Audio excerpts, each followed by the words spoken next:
l'Épître aux Éphésiens, chapitre 7, verset 6, il est écrit « Au reste, soyez forts, soyez forts, soyez forts. » Mais soyez forts en quoi? Dans la position spirituelle, dans le Seigneur. Vous êtes en lui, là où il est, vous y êtes. Vous êtes unis en esprit avec lui. Le savez-vous? Eh bien, vivez là. Soyez forts dans le Seigneur. Non pas dans vos propres opinions, non pas dans votre propre force, mais soyez forts dans une personne. Et cette personne est le Seigneur.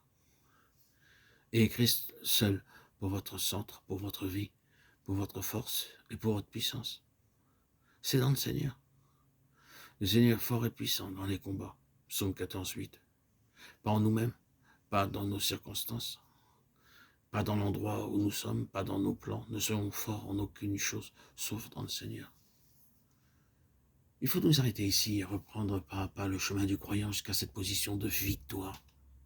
Pour être fort dans le Seigneur, capable de combattre dans la guerre spirituelle décrite dans le chapitre 6 des Éphésiens, il faut que nous soyons d'abord dans le Seigneur en sa mort. Ne savez-vous pas que nous tous qui avons été baptisés en Jésus-Christ avons été baptisés en sa mort? Romains 6, 3. Il faut que nous soyons plantés, littéralement fait une même plante en sa mort, avant de pouvoir être forts en sa vie. Il ne dit pas qu'il fortifiera votre vie. Il ne dit pas qu'il va vous glorifier. Vous devez être planté, enraciné, enseveli avec lui en sa mort, de façon à ce que rien ne puisse vous en arracher, à ce que toutes les forces de l'enfer ne puissent vous arracher de cet enracinement en sa mort, de sorte que vous soyez tellement unis à lui en esprit, que vous soyez forts en sa vie. Mettez-vous bien dans l'esprit que vous êtes morts au péché, et que vous vivez à Dieu en Jésus-Christ votre Seigneur. Romains 6, 11. Soyez donc fortifié en sa vie, en celui qui avait ressuscité. Telle est la position qu'il faut pour votre esprit, non pour votre âme, non pour votre corps. Celui qui est uni au Seigneur et un même esprit avec lui. 1 Corinthiens 6, 17. Non pas un mélange d'âme et esprit, mais l'âme ayant été répandue en oblation, en sa mort.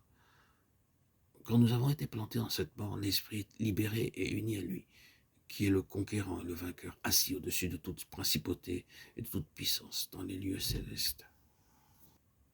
Et par sa forte toute puissance, être fort dans le Seigneur signifie être fort de sa force toute puissante. Selon le premier chapitre des Éphésiens, sa force toute puissante est cette même vertu toute puissante qu'il a déployée en Christ quand il l'a ressuscité des morts et qu'il a fait asseoir à sa droite. Éphésiens 1, 19, 20. Cette même force toute puissante peut s'emparer de notre esprit et l'élever dans cette position de victoire. Votre esprit n'y atteindra jamais à moins que vous ne soyez expérimentalement unis à celui qui s'y trouve par sa force toute puissante. Cette même force est celle qui ressuscita Jésus des morts et l'emporta à travers les puissances de l'air, car il passa à travers ces puissances jusqu'au ciel où il s'assit. Soyez fortifiés dans cette position, dans votre esprit et dans cette force de l'esprit qui procède de l'union avec celui qui vainquit et s'assit à cette place de victoire et de puissance.